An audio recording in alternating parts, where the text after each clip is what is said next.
It's the Benz Brunani womanist. Baby boys, baby girls, you need to hear this. Sit down, receive this realness. Make sure your cup's ready for the tea, we are go sip it, yo. Hard time scrolling for your long shorts. You might learn something you never know. Collect you fine, and she's one of a kind. Don't say you're mine, say you're mine. I am blessed. I am blessed. Yes, every day I've got straws. I am blessed. When you piss me off that morning and I dash one at your chest. Every day I've got straws. I am blessed. Hey! Hi, everybody. It's me, Kelechi. I feel like I've been away for ages. Absolutely ages. Oh, God. Can I still remember how to podcast? I don't know. I don't know anymore. I don't know anything anymore. You know, I'm here. Usually I'm like, oh, I'm really happy to be here. I am here. I felt a duty to make it here, to record this, so you have this on Monday morning. I didn't think that you'd miss it too much for Bank Holiday Monday because most of you were whining in the streets of Notting Hill, which I'm just very, very proud of you for. So, you know, there was no podcast on that day, but here I am. Here I am. Much to the surprise of myself and others, I am here. So I'm Kelechi. Welcome to SYM, officially known as Say Your Mind, unofficially known as What? That's right, Suck Your Mum. It was so wonderful to have all of you at the live show, able to shout that with me. I look forward to the December show, the final show, where we can do that again together one last time. It will be amazing. I don't even know where to start because I plan out my episodes and stuff before coming to record, and so many things happened that actually just meant that I'm trying to maybe condense 2 weeks worth of just fuckeries and everything else into this time slot. So if it's longer than usual, cool. But if I manage to be efficient enough and still fit everything into the same time frame, then that's great too. So there's been a lot. So I went to the Black Klansman screening, which was really fun. It was really fun to be mingling with all the mingleables and see lots of people and try to act like I'm not fazed. Like, oh, it's just such and such over there. Wow, yeah, I'm not bothered. I do this all the time when I don't. But it was nice to be invited to the Black Klansman screening.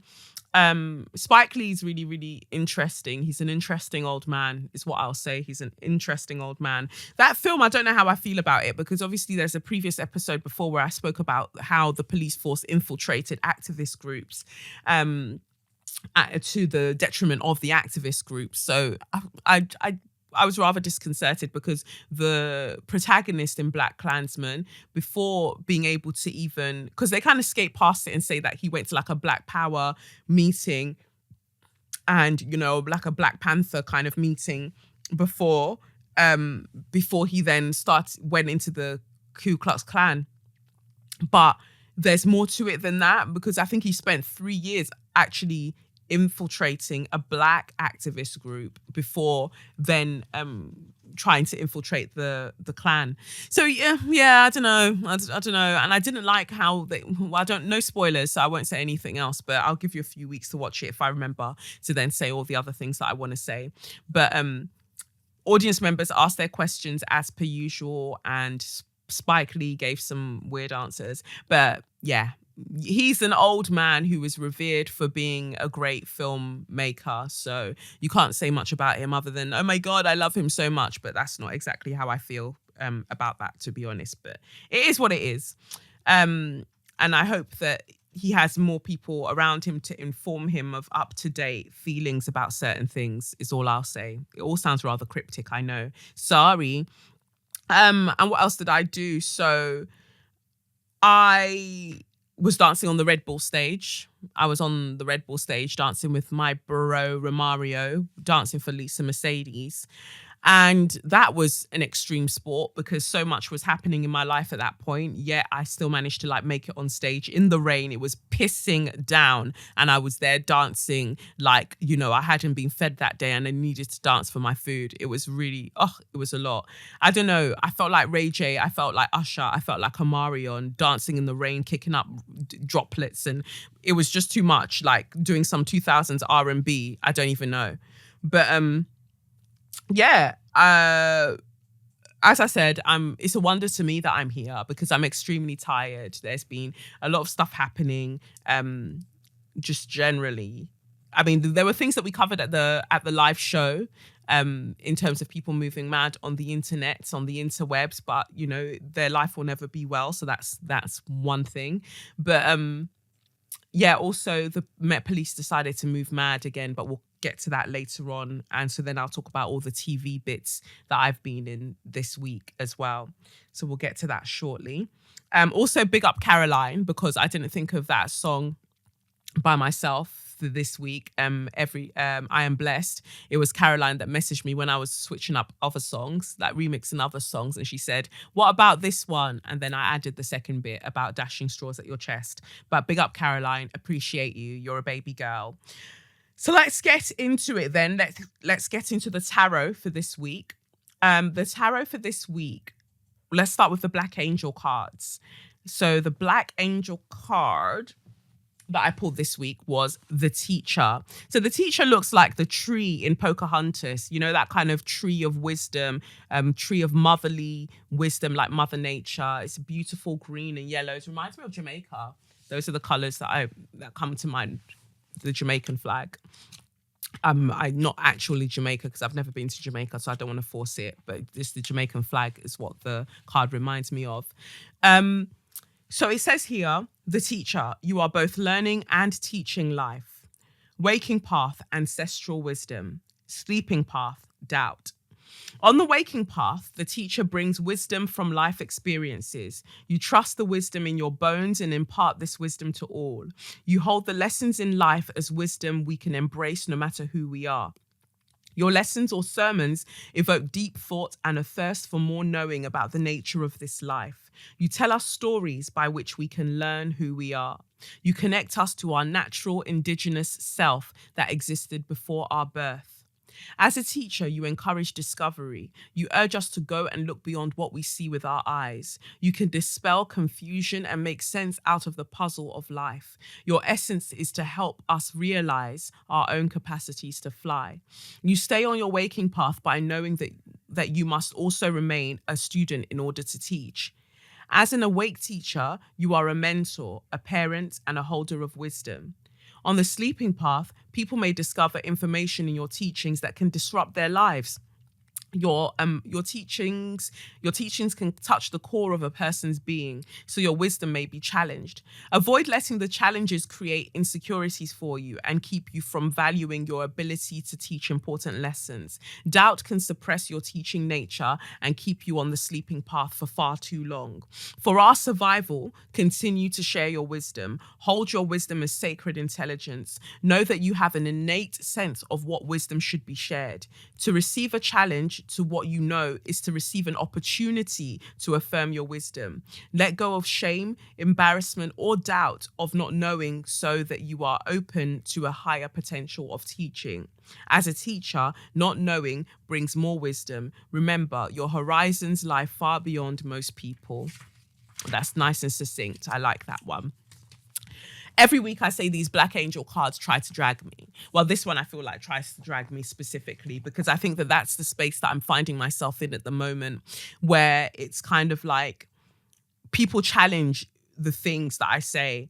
And at first it used to like bother me because I'd be like, what? Am I wrong? Did I get that wrong? And, you know, really question myself. And I'd be talking about it in therapy sessions. And Emma was just like, where do you get this knowledge from? I said, I feel it. And then I read it. I read it and I feel it and I live it. And she was like, so that is enough. That is enough. And she recommended a book by Brené Brown, who has done extensive studies into shame. And she says that, you know, a tool that, especially society especially, but most especially on social media, a tool that people like to use is shame. They like to shame you and embarrass you away from doing the work that you need to do and to second guess yourself and all of those things.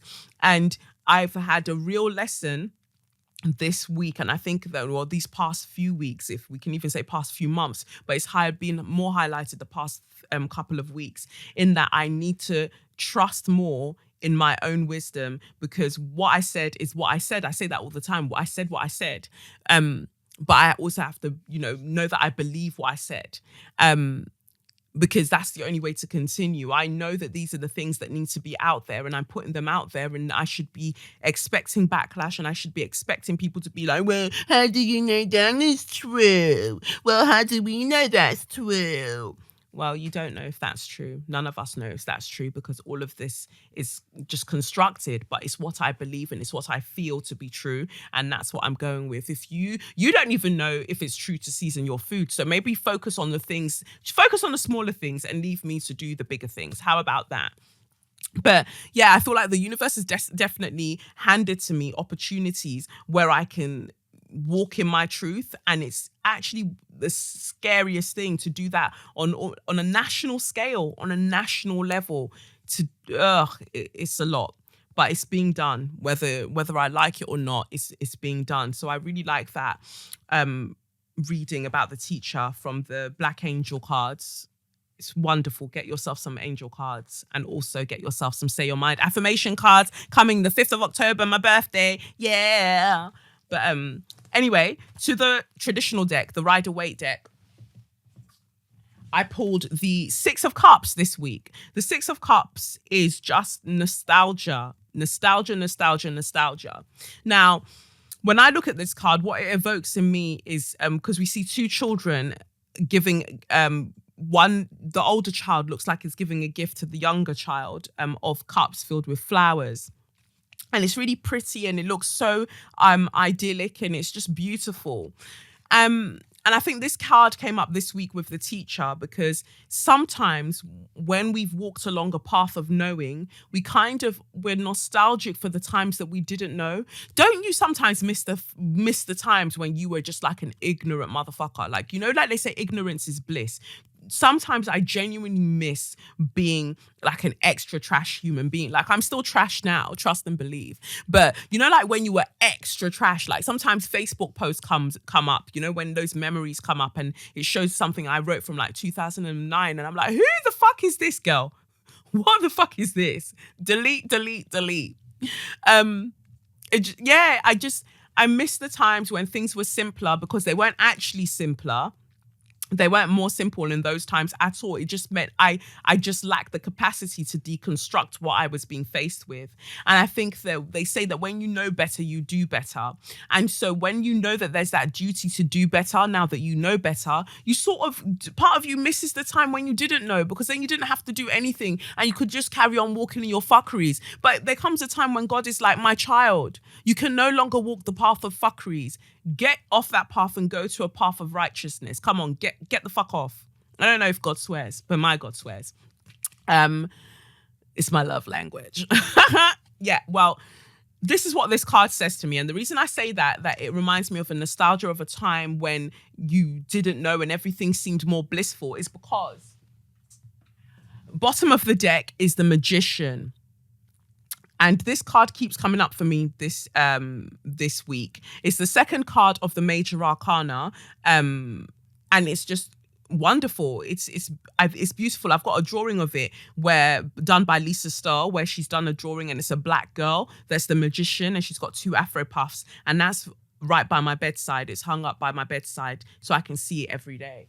So, with regards to the Magician, I'll talk about the significance of that in the extended content that is available to the patrons on patreon.com/Kelechi Okafor. But what I will say about this card for now is that everything looks better in hindsight. They say that hindsight is 20/20. You look back and then, everything always seems wonderful when you're looking in the past, because you see it the way that you want to see it, and you see all of the things that you would have done differently, and you just see times when things felt a bit easier, but they weren't easier. You just dealt with it then the way that you're dealing with this now, and there will be one day, I can't remember which poet said it, but I'm going to paraphrase it, but there's a poet that says that one day you will long for this moment of suffering because it's so different to the other type of suffering that you'll know later on. Not that I'm wishing bad things on you and I'm wishing that you'll suffer, but what it's saying basically is that it's relative. Suffering and heartache and all of this stuff is relative. You're feeling it right now, but you've probably felt worse and probably might feel worse later on. You're only focusing on what you're feeling at this particular moment in time. And for me, in terms of reading this card along with the teacher, Black Angel card, it's just that idea of feeling accountable and responsible once you have knowledge and you know that you need to share it. When you are faced with backlash and you're just faced with people acting like fucking cunts all of the time, you just think, well, I just think to myself, I wish to go back to that time when I didn't know anything. I wish to go back to that time when I just didn't care and I could just write what I want and say what I want and not care about the repercussions and not actually have anything substantial to contribute to society, because things felt easier then. But I know they weren't easier then because I'm here now, and I would have only wanted to be here now if I knew that there wasn't something right about where I was then. So there's no use looking back at the past and wanting things to be that way. We're not meant to go backwards. Yes, like the Sankofa bird, I think like we're meant to look backwards to learn, but we should always keep traveling forwards. But I'll cover more in the extra content as to what the magician means in relation to this Six of Cups card. So that's that. That's the tarot for this week. Moving on then to Share Your Magnificence. My first Share Your Magnificence goes out to Jamelia because she's a baby girl and she's a superstar. I don't know what it is that makes me feel like this. Don't know who you are, baby, but you must be some kind of superstar. You throw all of those straws no matter where you are. That's not part of her song. I just added that in. So yeah. Jamelia, I'm just remixing it for you. Yeah. But Jamelia is great because we did a project together last week. Yeah, last week. And I'm just honored that she asked me to come on board and to be a part of something that she's thinking about and creating. It's such an honor. Like, I can't tell you how much I look up to women like Jamelia and what she's done for us as Black women in Britain and just us as Black women across the world, whether these other people in the diaspora realize it or not. Like, Jamelia is a true baby girl. And I just appreciate her greatly. And I can't wait for you to see the little snippets of what we did work on, because hopefully it'll grow and be something amazing. So then I wanted to shout out the wonderful lady. I don't know if she wants me to say her name, but she bought me a spa day. She bought me a spa day because she saw everything that had been happening recently that we'll talk about later on in the podcast. And the kindness of, I don't want to say strangers because I don't feel like people are strangers, but just the kindness of people, humans, always comes at a time when I'm ready to just be like, fuck humans, fuck everybody, yuck. And someone does something so kind and I'm just like, no, humans are lovely. Oh God, I love them. Thank you so much for that spa day. You are magnificent. Thank you so much for all of the ways that you've supported me throughout the years. I just appreciate it so much. And it means so much for someone to see on the internet, things that are happening and say, you know what? I'm going to buy this person a spa day, gift it to them, and they can use it whenever they feel like it. So greatly appreciated. Your kindness will be rewarded in this life and many lives to come. Thank you. And then I wanted to shout out Ndaya. So Ndaya is a Black girl. I don't even know if I'm pronouncing her name right. It might be Ndaya. She went to Spain. So I'm just trying to find a story. She went to Spain recently and a white lady decided to move mad. So her name is Justine Ndaya. She's at _Justine N1 on Twitter. She put up the tweet that goes as follows. I was unsure whether I even wanted to upload the Snapchat videos onto here, but I'm going to anyway. This crazy bitch smacked me in the face because I was speaking English in Spain and she got the shock of her life after that. LMAO. I'm proud of Justine because she was in Spain on the phone to somebody having a chat, and then a Spanish lady walked up to her, white Spanish lady walked up to her and was basically like, "You're in Spain, you should speak Spanish," blah, blah, blah, blah, blah, just screaming in her face. And so Justine's like, "Oh, go away. Like, I'm on the phone. Go away, move." And next thing, Wussa, bye, meets Justine's face. And big up Justine, because she did exactly what I would have done. She dealt with that woman and she beat her well. And then the police arrived, and then the police now took the woman away for her misbehavior. And that is the energy I want us to keep for the rest of our lives. Like, you touch me and I will touch you 10 times back. And then it will be police that will come and collect you specifically. They will not collect all of us. They will collect you specifically because you initiated the madness that I came to join you in. And I know often I say that Moving Mad is sometimes a one-person party that you don't need to attend, but sometimes attend the party in your best gown, in your most beautiful ball gown. R.I.P. Aretha Franklin. Wear the gowns, beautiful gowns. Wear your beautiful gown and fuck that shit up. That's what you need to do. Justine did what she had to do, because what kind of cheek? Why is it a global thing that people think that they can just put their hands anyhow, any way they feel like on black women? No, you can't just come up and slap my face. Wow. I just like the fact that Justine was like, well, I might be getting arrested tonight, but somebody is getting dealt with. And this lady got what she deserved. So big up Justine. You did what you had to do, because people need to learn to keep their hands to themselves. And I want to know whether she's keeping the same energy when white English people aren't speaking Spanish in Spain and they're building pubs and doing all sorts. I'm sure she doesn't use that energy for them, but she wants to come and give you that sort of energy because she thinks that she has a right to now tell you how you need to behave. Well done, Justine. You are magnificent. You don't even have to do 2 slaps on your chest. I want you to do 67 slaps on your chest. 67 for no particular reason. I just like that number. That's how many slaps on your chest you need to do, because that energy, I love it. I fucking love it. Keep it up. Keep it up. So that's Justine for my Share Your Magnificence. And then letters. I've got letters this week for your suggestions for people who should be magnificent, people that we should praise and uplift.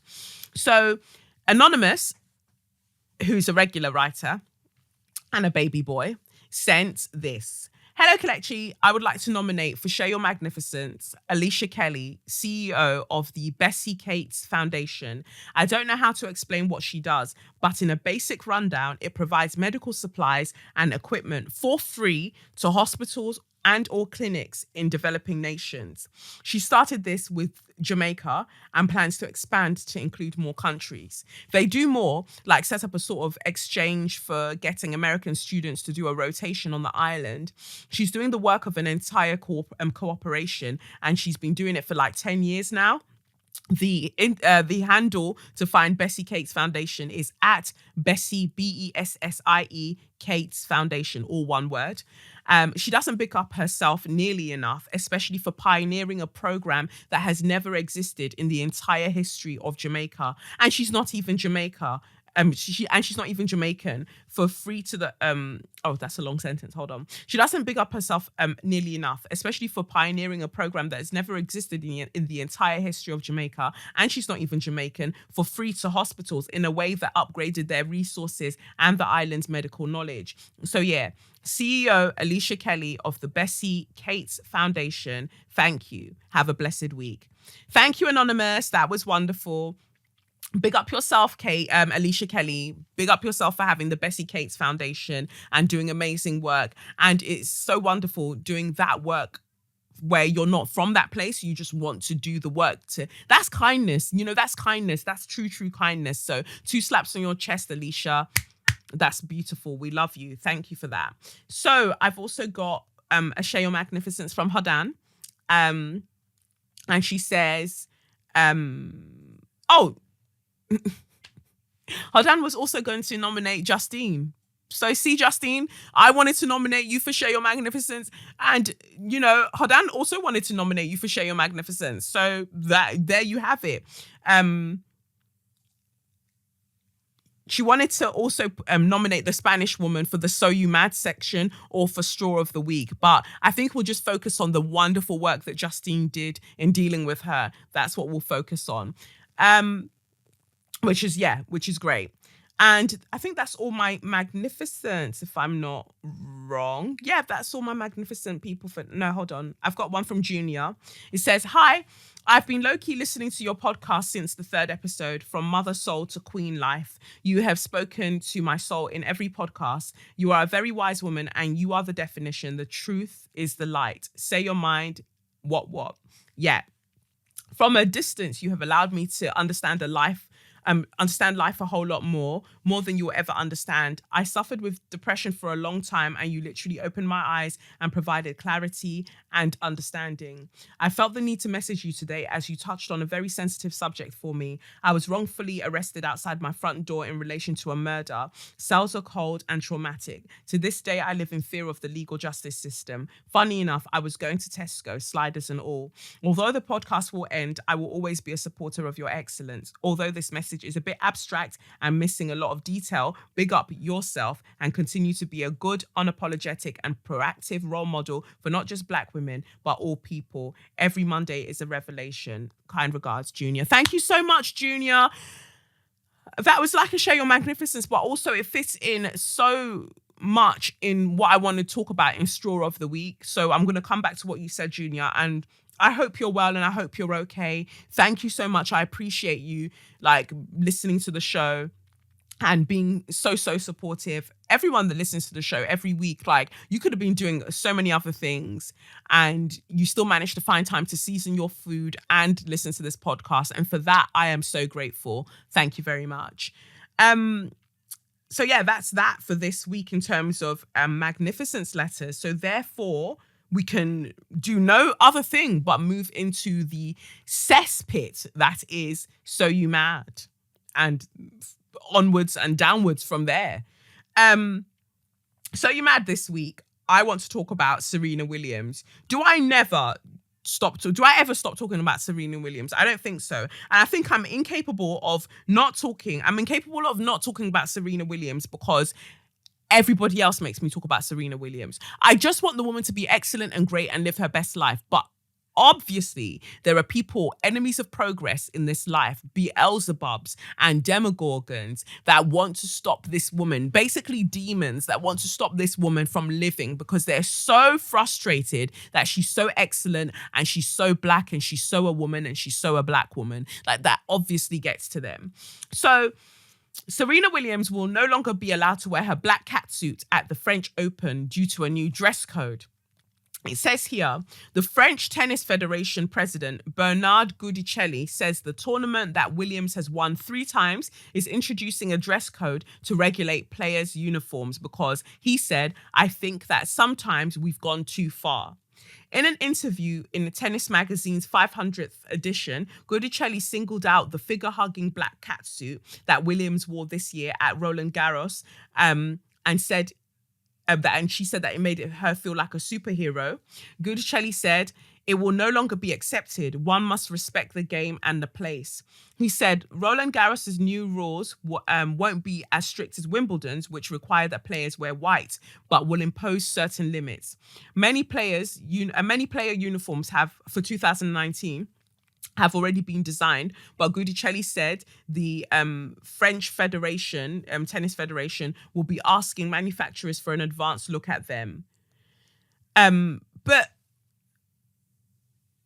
why this Goody prick is a dickhead is that Serena Williams wears this full-length catsuit because it helps her. It stops her from possibly getting blood clots, which she is susceptible to. It stops her from literally dying while she's playing the sport. Yet, all this man could be concerned about is how dare she show us her body in that way? How dare she just expose her figure to us in that way? But there's a white tennis player who wore catsuits years ago Like she wore an all white catsuit. That wasn't a problem then. Nobody had a problem with that, but they had a problem with Serena Williams wearing what she wore. And I love that Nike put up a little advert, a social media advert that said you can take the superhero out of her costume, but you can't take away her superpowers. And I like that that's basically it. They got to the root of the matter. You bitches are jealous. You are so jealous. Why are you mad? Why are you mad? Why are you so mad? Why are you so angry? Why are you so salty? Why are you so pressed? Why can't you just let great people be great people? What is your fucking problem? You have an issue with her wearing it because, again, it makes you more aware of the fact that she's excellent and she's not going anywhere and she's unapologetic and she loves her body and she loves herself. You all hate that. You all hate it so, so much. So what you'd rather do is be like, yeah, let's take away things from her. Let's show her that she doesn't have all of the power. By regulating what she wears, we're showing her that she doesn't have all of the power. And it's interesting to me that we still come back to the workplace politics, even in tennis. Black women's bodies and workplace politics. It seems like whatever black women wear within the workplace is up for scrutiny. And we talked about this at the live show. People just don't like black women wearing things. They don't even like them working, to be honest, if they're working and getting paid for it. They just like them working for free and like wearing enslaved people's outfits. Like that's probably what they would prefer. And it upsets them that Serena is being here, being beautiful and bold and in their face, and they hate it. So he would rather basically she die and not wear that catsuit that helps to regulate blood clots. You know what? He's a blood clot. So that I feel like now that she's no longer allowed to wear this catsuit, the catsuit should be put on him because he's the actual blood clot and that we should be worrying about. A jealous, horrible, horrible little man. That's basically how I see it. He didn't call out anybody else's uniform, just Serena's specifically. But we have seen historically that whenever black women are involved in any sport, any discipline of sport, we show up and we show the fuck out. Flojo came with her catsuits until this day. This is why I say that I want to be in the biopic of Flojo's life because I just want to wear those catsuits. Like she had one long legging leg and then the other one would be a no leg at all. And it was bright, it was colorful. Her nails were bright and colorful. Like these ladies would come out and look exquisite and then still slay at their chosen discipline. They wouldn't just come and do fashion parade and go home. They'll do fashion parade and then take away all of the medals too. Good. This is what I stand for. This is what I love. And Serena Williams was just carrying on that tradition. But you know when people's lives are seasonless, and this is why one of the affirmation cards says, season your food, season your life. Like that is what a lot of people are missing because honestly, because their food isn't seasoned, that is why they behave the way that they behave because they don't know spice anywhere. And so this is the time where I'd love a meme of Victoria Beckham saying, spice up your fucking life, because that's what they need to do. But I love a true queen. I love the fact that Serena Williams went to her next tournament wearing a tutu. If you don't want me to wear my catsuit, I'm going to wear a fucking tutu. And she wore the tutu looking hyper feminine and she looked incredible. So I just like that was a very, very nice fuck you to the Federation because she's still going to do what she does and win all of the things. And you motherfuckers are just going to have to deal. That's as far as I see it. So big up yourself, Serena Williams. We love you. Keep doing what you're doing because people are haters. And I think that as long as we're going to be on this planet, we will always encounter Bernard Goodicellis in their many, many forms. People who just hate that you are exquisite and you're excellent and they want to try and dim your shine in some way, but it just makes them look petty as fuck. So yeah, that's that one. And then now I'll go to letters because I know that I've got letters for So You Mad this week as well. One letter comes from Michael and he says, hello Kelechi, hope you're well. I'm writing this letter to dedicate my So You Mad to Jana at Julia Prickler because of a tweet that she sent to Black Girl Festival on Twitter. And Black Girl Festival was founded by Nicole Krenzel and Paula Akpan, who are baby girls that I love. The tweet was sent to the Black Girl Festival's official account. In her tweet, she stated, It says open for everyone who wants to support and celebrate Black women and girls in the UK. Then you read info on Eventbrite, and there it says only Black women stroke femme in the UK. Oh, so the white supporting friends and white femme partners are excluded. Not nice. So Julia Prickler, I love her name. Julia Prickler is a prick. That, like, I love when you guys have names that are such a testament to your personalities and to your destiny in this life. Julia Prickler is a prick. And I told her that, like, when I initially saw that tweet that she sent to Black Girl Festival, I said, instead of you, Julia, to go and suck your mum, you're spending time here arguing about what exactly? You don't care about the Black Girl Festival. You don't care about any of what's going on. Like, you really don't. If you wanted to support, you would just go ahead and support. But you are so intent on being a pussy clut. And so focus on being a pussy clut. Don't bother the rest of us pricking us with your stupidity. Yeah, go away. She went on to say that I think she's got a mixed race daughter, and she is the kind of white person that I despise with all of my heart. The kind that, because they have a mixed race child, they believe that it absolves them of their racism, that they couldn't possibly be racist because they've got a mixed race child. How dare you call me a racist? I fucked a Black person once, I'll have you know. I reverse cowgirled and I teabagged and I did all of the things with that black dick. So don't you dare disrespect me. Having sex with Black people, having a Black person as a friend, having a child with a Black person, I don't know, eating at a Black person's restaurant, driving a Black car, having a Black cat. None of these things absolve you of your racism. None of them stop you from, if you are racist, you are racist, point blank, period. It doesn't matter how many Black things you have or people that you know, you are still a racist. And this is what she came to come and exhibit here, because if she had any iota of sense, if she just understood the plight and the lived experiences of Black women, like genuinely, if she actually cared about Blackness, she would understand why some of these workshops aren't open to her as a white woman. Her daughter can attend. She was like, oh, so my daughter can go in and I can't. Yeah, bitch. That's what happens. That's what happens when you mix up with the Blackness. Them, like, you still don't have access to places. Just your child, your mixed race child is not a visa to get you into Black spaces. How about that? Just nice and simple. Your Black partner or your mixed race child, they're not visas to get you into certain places. You will never have access to those places, and you need to make, I don't know, peace with that. As a white person who's in a relationship with a Black person, you need to make peace with the fact that not every space will you be allowed in, and that should be okay. And if you truly love them and if you truly aren't a prick, you will understand why that needs to be the case. So by Julia sending this message, I just felt really, when she sent that tweet, I just felt really, really bad for her daughter, because I thought, imagine having an entire mum, imagine having a whole ass mum that's on the internet using you as a get out of jail free card or a get into a Black Girl Fest free card. That is disgusting. That is disgusting. And I would implore her, as soon as she's old enough, to get far away from that woman, because she's vile. She's vile, and she doesn't see her child as more than a free entry into the cookout card, as far as I'm concerned. And it's women like this that come and they try to put a sour taste in people's mouths about events that people want to go to.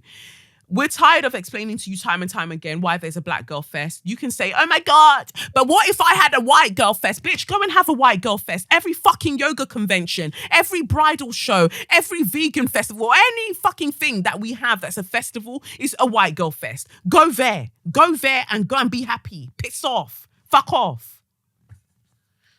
Yes, so that's all I have to say about that. Bloody hell. So thank you, Michael, for sending that in, because that also is part of our So You Mad, because Julia, the prick, is clearly mad. Instead of her to go and be pricking Maggie cubes and learning how to use them, she's there using her child as leverage on the internet to get into black femme events. Prick. Such a suitable name. Whoever impregnated her is also a prick with a prick. Anyway, moving on then. to suck your mum, aka straw of the week. Yes. Let's just get into it then. My straw of the week, that I want this to go to the Met Police. I feel that I'm so tired of giving the Met Police straws, but it just seems like that is all they want from me in this life. So last week I couldn't record because I was coming back from doing something amazing with Jamelia. Called my mum just to check on her, only for her to say, oh, there's police outside her house, grabbing up my brother, doing all sorts. And so instantly I jumped into the car and I drove over to my mum's to find out what happened. And my brother had been taken away by the police because allegedly they wanted to do a stop and search. When I saw the video footage of this stop and search that they wanted to do, I was horrified.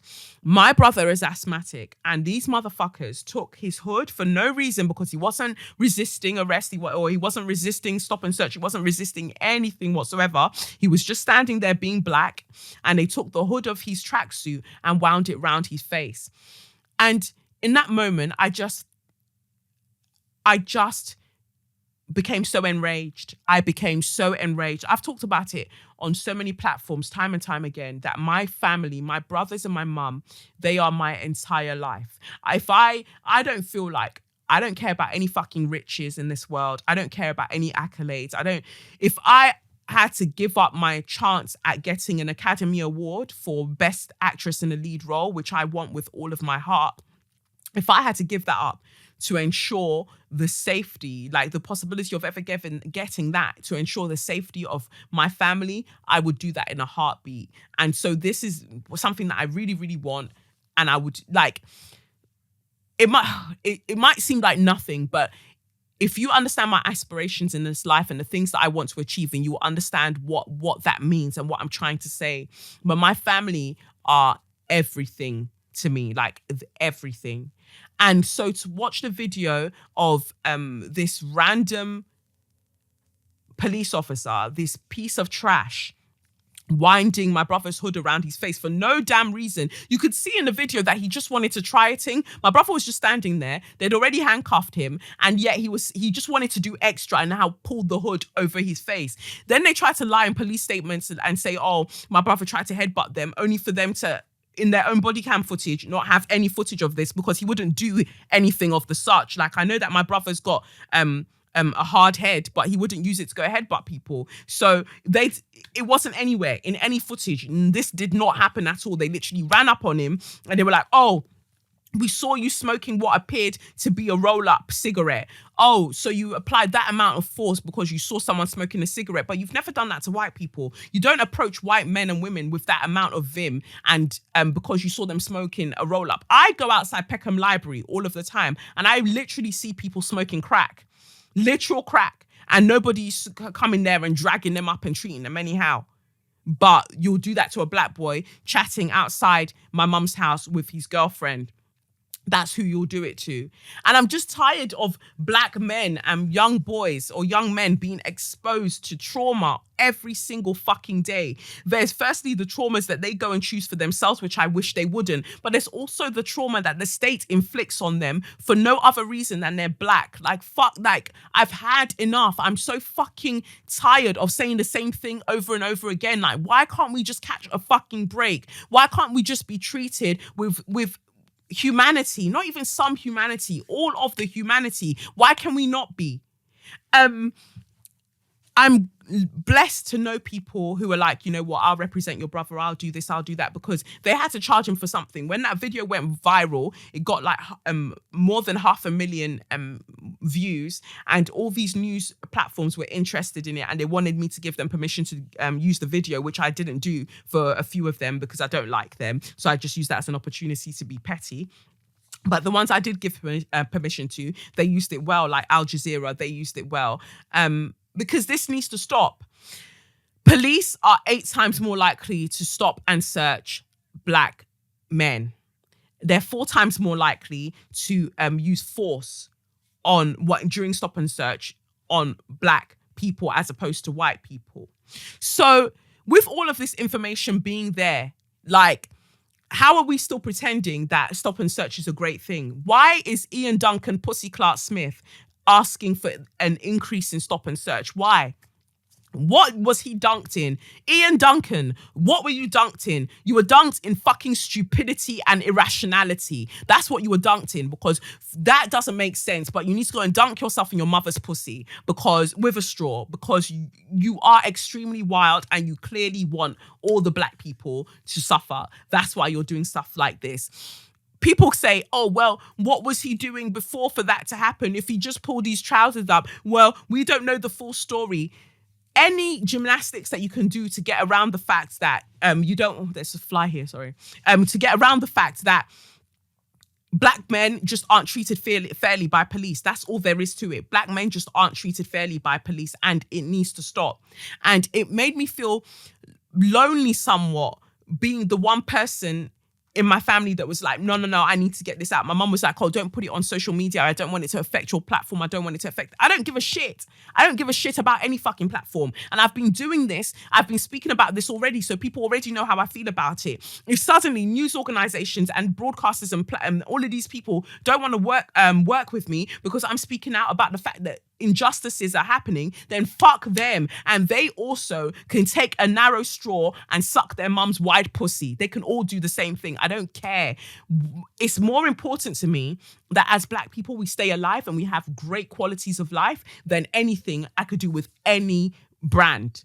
So that's what I had to make clear to her. And I put the video up, and I'm glad that I put the video up. If that makes me a target, so be it. Like I always say on this show, the worst anyone can do to you is kill you. And I cannot be killed because I cannot die. Simple as. Cannot, because God is my protector. God is my boss. And God said, go true, my G. So I'm coming through in it. And no one can chat to me, no matter what constructs they exist within or they wield power within. They do not wield power over me and my soul. That's not possible. I want justice for my brother, because you can't go around drapesing people up, wrapping their hoods around their face. And this motherfucker had the hood around my brother's face for like 3.5 minutes. Chatting away about, well, now that we've had a chance to think about it, the reason we're doing it is because, we saw him smoking a roll-up cigarette. Where is it then? Where is it? And then we got nearby and we smelled a strong scent of weed. Okay, so then you ran up and grabbed the black man that you saw and said, yeah, it's you. Your body cam footage does not show him smoking anything. Your body cam footage does not show him dropping anything. So you just came with all of the vim for what exactly? If he were to be smoking, so what as well? White men are smoking weed out on road all of the time.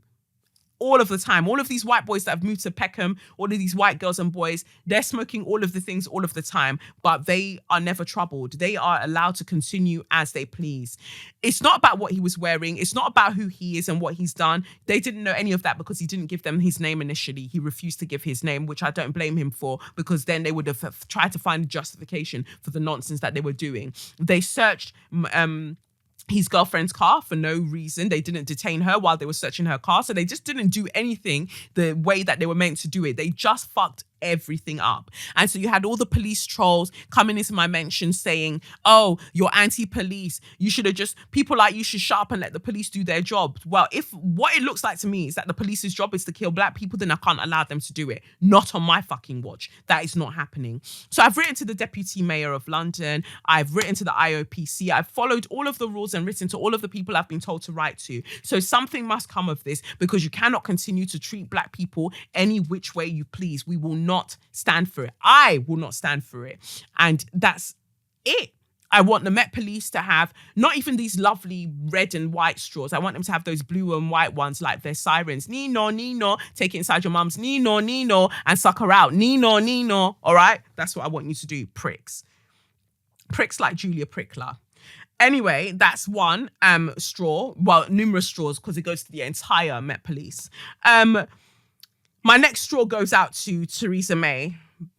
I feel like this is a pattern. I feel like the last time I gave a straw out to the Met Police, I soon after gave one to Theresa May. But we all know that Theresa May is a pussy clut with no rhythm, and all of the demons are dancing inside her. She's trying to do this thing at the moment where she's trying to contend with Boris Johnson for who can be the biggest British buffoon. And so both of them are seen out in places like, oh, look at me just dancing like an idiot. And so I think that this is meant to make her appear more endearing.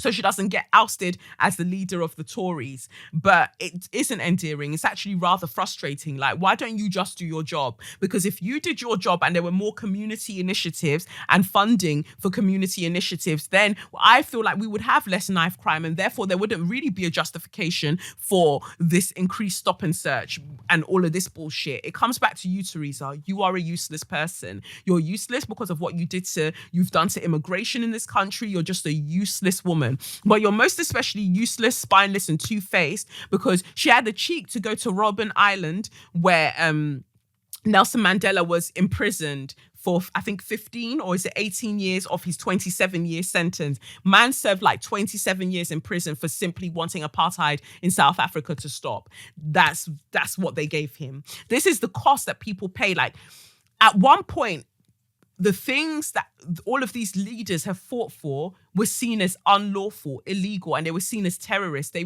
Even David Cameron referred to Nelson Mandela as a terrorist way back when. And now all of a sudden, when Nelson Mandela's dead, everyone's like, oh my God, he was such a great man and he fought for this and he fought for that. No, because you were happy with how things are now. And I promise you, like the Six of Cups says, one day you guys are going to look back and realize that this stop and search thing was extremely wild and it's racial profiling at its most obvious and most explicit. And then you're going to be like, oh, well, thank God there were some people out there to speak about it at the time and get us to see the error in our ways. We weren't that bad, but at least they let us see the error in our ways. And then everyone's going to act like it wasn't as fucking bad as it is now. And black boys and Black women aren't being either killed or paralyzed whenever they're in police custody. Everyone will dance around it because people are doing the uncomfortable and dangerous work right now of speaking up against police stop and search and things like that. So anyway, Theresa Pussy Clark-May goes to Robben Island and she's shown where Nelson Mandela's cell was, and she's trying to convey some kind of compassion, but she's a cyborg, so she doesn't even know how to show any sort of emotion. She looked like she was malfunctioning. She was like, yeah, oh God. I was thinking, you were part of the people that wanted him to stay in prison. Do you know that if I had been Nelson Mandela, I would appear in that cell and I would say to her, before I open my spiritual eyes, you better get the fuck out of this place. The ghost of Nelson Mandela should have backhanded her. That's what should have happened, because that is so audacious and it's so cheeky and it's so Caucasious. It's so Caucasious. She went to South Africa. She went to Nigeria because Nigeria has allegedly the biggest economy in all of Africa.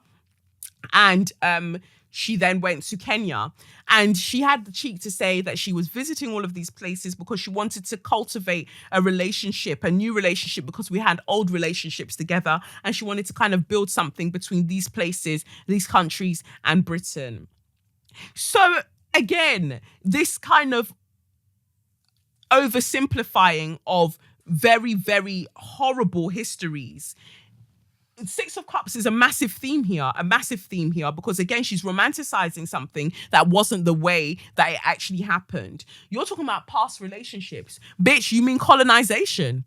You mean mass genocide that was inflicted on the Africans by Britain? Is that what you are referring to? Britain, Netherlands, all of these places there, France, Italy, Portugal, all of you man came and did a madness on Africa, the scramble for Africa. And it even annoyed me that the reporter that I watched on the BBC actually used the term scramble when he was talking about scrambling for Nigeria's patronage or something, and trying to find out what Britain could possibly export to Nigeria that would be of value in order to cultivate a relationship. I don't want to cultivate any Pussy Clark relationship. I don't want any relationship with you, Britain, and I don't care, because you could be like, oh, but you're in my country right now. Yes, because you were in my country first. So I'll be wherever I be, okay? I'm where I be, okay? That is what it is. So correct me if I'm wrong. What does Britain have to export to anywhere, to anybody? except for racism. You've already sold that well and good to America. They're doing a fine job of that export. We don't want it. Nigeria's got enough problems as it is. We don't need your British racism TM. Keep it. What you could have done, if you really wanted to cultivate a beautiful relationship, was return the bronze statues of Benin. That would have been so beautiful. That would have been so symbolic. Like, you actually are trying to do bits, but of course you won't return our shit, but you want to now start forming relationships. We didn't ever have a relationship. Colonization is not a relationship, you dumb bitch. It is not. So fuck off. Stay away from Nigeria. If Buhari won't tell you because he's busy being a travel blogger, I will tell you, fuck off. South Africa will tell you, fuck off. Kenya will tell you, fuck off. Like, no, we don't want the things. We don't want the things. Go away. Piss off. So yeah, that's that. And for the first time, I've got an anonymous straw. I've got an anonymous straw for someone who was at the Black Klansman screening that I went to. So this straw goes out to this actor. He's a TV personality, very, very old in the game. Like, he's been about for a while. He's been about for many, many years. Anyway, one lady that was at the screening, a black lady, beautiful. She had an afro, not even a big afro, just a cute afro at the screening. And she sat down. He walked by her and he said to her, "You should take that wig off. Otherwise, you're going to block people at the back from seeing the film." Now, I don't understand why some black men insist on being so violent to black women when they see them in public, like trying to shame them in public. I will never, ever understand it. I will never understand it. And most especially because I think this guy used to be with a white woman. So it makes all of the sense that he would then try to embarrass and humiliate a black woman in a public space such as that. The afro is not blocking anybody, but you know what is? Your anti-blackness. Your anti-blackness is blocking you from being able to see this film properly, not my afro, you prick. And she was so upset when he said that to her. And I know that it really impacted her experience of that screening, because it's one thing for white people or non-black people to make wild statements towards you, but for a black man to make it, well, that is just horrendous and that is just horrible. So you, sir, can have a straw, because you shouldn't treat black women in that way, young black women in that way, who are becoming self-actualized, doing their thing, living their best lives, showing up in the world as who they are. And you're telling her, how do you even know that the afro is not even hers? How do you even know that? How do you know that it's not like actually growing out of her head? How do you know that? You don't know. But because you wanted to be extremely violent and nasty and you wanted to pop your head out of your sunken place to say shit, this is what you've now done. So you can take a straw and go back to the sunken place and go and suck your mum. How about that? So that's who the anonymous straw goes out to this week. And look at me being, couth and not even saying the name of the person because I'm trying to be more mature in this industry. But honestly, he can suck his mum, prick. So that's pretty much it for this week. I feel like I've covered all of the things and I've done it in a pretty decent time. I will now hop over to do the extra content for my patrons. Big up my patrons on patreon.com/Kelechi Okafor. For this week's extra content, we'll be talking about the pole dance, the teacher who got fired from her job because she teaches pole dance in the evenings. And we'll also be speaking about the University of Manchester student who isn't going to jail. He isn't going to jail for selling Class A drugs from his room because the judge didn't want him to have a bad life and didn't want to impact on the quality of life he's able to have later on. So obviously just white privilege, just full on in that story, and misogynoir in the other story of the teacher who's also a pole dancer. But thank you so much for joining me. I have been Kelechi Okafor. You can follow me on @SayYourMindPod on Twitter or Instagram now, because I'm getting ready to promote the affirmation card so you can see bits of it. Or you can follow me on @Kolechnikov on Instagram and Twitter again. And big up my sponsor, Ibile Botanica. I didn't even bring all of my products this week, but this episode, I'm now sponsored. All the subsequent episodes will be sponsored by Ibile Botanica, making lovely herbal teas and smokables and herbs that you can use for womb steaming and things like that. You shouldn't use womb steams, by the way, if you've got a coil. I found that out the other day, so be careful of that. But Ibile Botanica is a store offering artisanal herbal teas, herbal smokable blends, and botanical beverages to aid and mental well-being.